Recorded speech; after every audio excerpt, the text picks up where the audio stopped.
So hi ma'am, as a visiting radiologist to Zion Hospital, can you introduce yourself?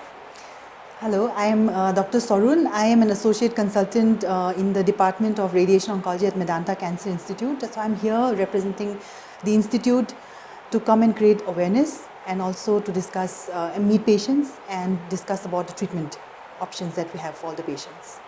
Ma'am, what would be your overview on the growth of cancer cases in Nagaland?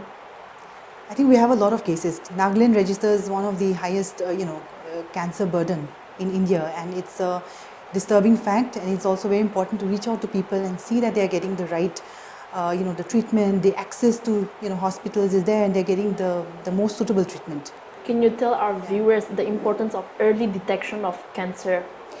So the baseline, the dictum is that if you have any symptom, you have to report it, right? So if it is headache or nausea, vomiting or weight loss, cough which is not going away, abdominal bloating, bleeding while passing urine, passing stools, any of the disturbing features that you think, or you're seeing a skin lesion which is just growing in size, moles which are becoming bigger in size, these have to be reported at any point of time. Or you feel a lump in the breast, these are things which are the common presentation, so you have to meet a doctor and then go ahead with the stepwise investigations.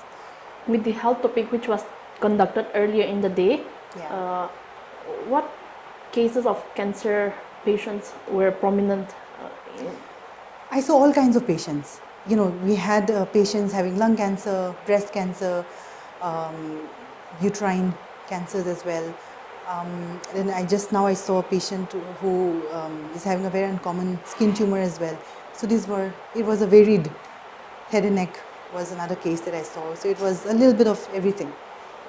As a radiologist, what would be your suggestion or message to the general public? Yeah, I'm a radiation oncologist. So when we talk about cancer, it's a multi-modality approach, okay, which means we have different treatment options. You have surgery, you have radiation, which are local treatments, and then you have the medical oncologist who would be giving either the chemotherapy or targeted therapy. So I basically deal with the radiation aspect of it. But what I want to stress about is the fact that cancer is a complex disease, and the treatment option depends upon a lot of factors, not just upon the site that is afflicted, but also the stage, and also the pathology, right, and mutation status, and the general condition of the patient. Is he fit enough for getting chemotherapy? Is he fit enough for getting radiation? And radiation also has so many techniques. So what would be the most suitable technique, right? So these are some of the things we look at. Busting the myth on cancer getting unhealed, how do you see that in perspective of the public general?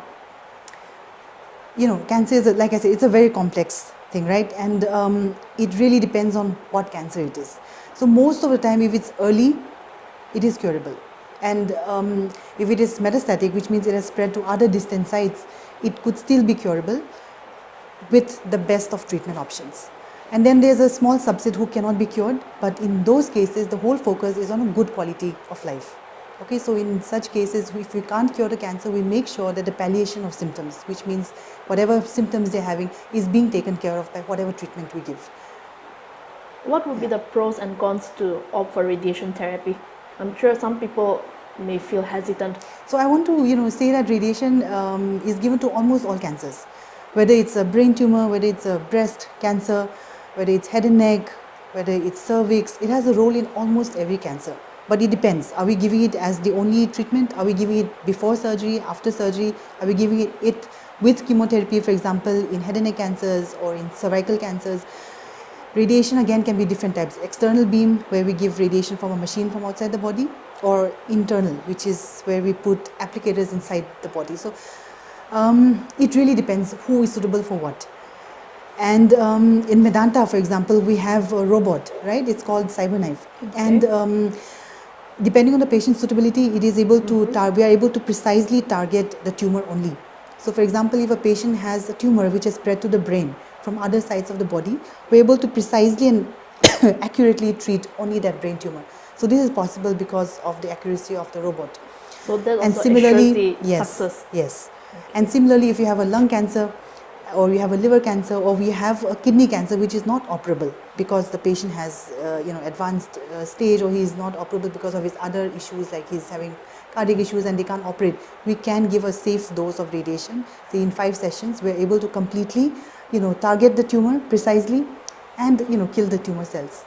And with this kind of, technologically driven field, it's really important that people know that we have access to these kind of amazing technology. Okay. Yeah. Uh, talking about the youth consumption of tobacco-related products, how Stop would you? it. Yeah.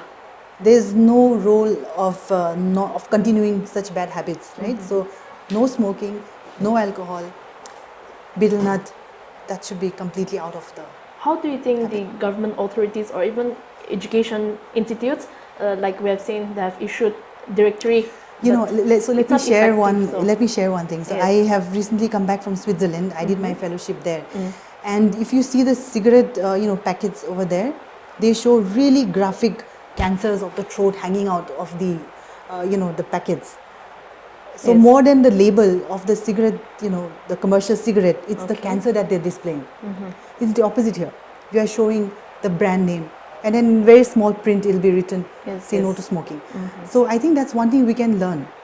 That you have to highlight that, if you are taking these kind of, if you are taking these kind of drugs like, smoking, alcohol and all, you are putting yourself at risk to develop this illness. So commercially, that's one thing we can do. Secondly, I think everyone is already aware. The awareness is, it's all there. Yes. Everyone knows. Even the smokers themselves know that they are at risk of, developing so many other issues. Not just cancer, but if you're a chronic smoker, it's going to affect the whole body. Even the healing, because of any other issue, health-related condition, it's much slower if you're a smoker. So the bottom line is just stop all your bad habits, because we are already susceptible to cancer is on the rise, right? The incidence of cancer is on the rise. It can affect anybody from pediatrics to a teenager to an elderly woman to a very old age. So it can affect any of us at any time. And we are also prone to having genetic mutations. Okay, so which already make us susceptible to so many others. So the whole cause of cancer is not even properly known yet. All right. But the few cancers that we know that are caused by these kind of things like smoking, if we know that they can cause it, might as well stop it. Okay. In your experience, Yeah. how do you see the dietary related cancer of Nagaland? Do you think westernization has also impacted, or is it just something else of the Naga culture? Westernization, can Yeah. you tell more about it? As in, Food diet? no. So I would Fast not food. stress it on fast foods. Okay. Yeah, that will have a correlation with obesity, and obesity has other implications. But smoked food is a risk factor for cancer of nasopharynx. So the nasopharynx is a part of the body which is just behind the nose. Okay. It's a small area, and if you are always consuming smoked foods or you're inhaling the smoke, the smoke from the smoked foods, then chemicals are released which get deposited over there, they irritate the lining over there, and that cause cancer. So Nagaland is in fact one of the the biggest contributors of nasopharyngeal cancers. So maybe we can reduce the smoked food intake because it's not good. How Yeah. about the rates of ovarian cancer related in Nagaland in females? Ovarian cancer, I would have to see. More than ovary would be cervix. Cervix is a very common, cancer worldwide, of course, and especially in India. And it has, one of the causes is HPV, that is the human papilloma virus. It's a virus. Okay. And we do have vaccine now. So if a young girl can take these vaccines at a young age, then the chance of having HPV infection comes down. So if the how chance do of one avail that vaccination? it's available. Okay. Okay, so it's available, and usually we give about 3 doses. And once you take these vaccines, the chance of having an HPV infection comes down drastically. So, So the if the chance vaccine of is- infection comes down, automatically the chance of having a cervical cancer automatically comes down. Okay. So yeah, Is it there's a suitable screening. for use of young girls, and now of course they have even included young boys as well, Okay. sexually active youth. I see. Yeah. Okay. So, ma'am, what is the importance of consultation in terms of cancer-related or early symptomatic stage? So once a patient has been diagnosed as having cancer, it's important that you have a frank discussion with the oncologist. Okay, and like I mentioned, it's a multimodality approach, which means it's a teamwork.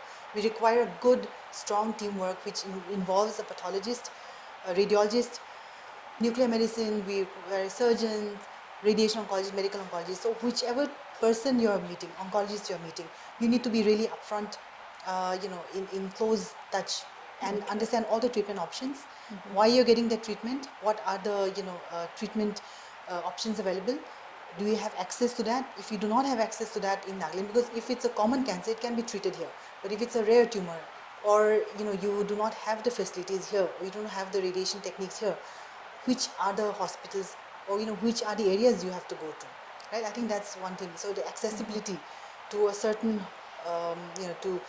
to the right treatment approach is very important.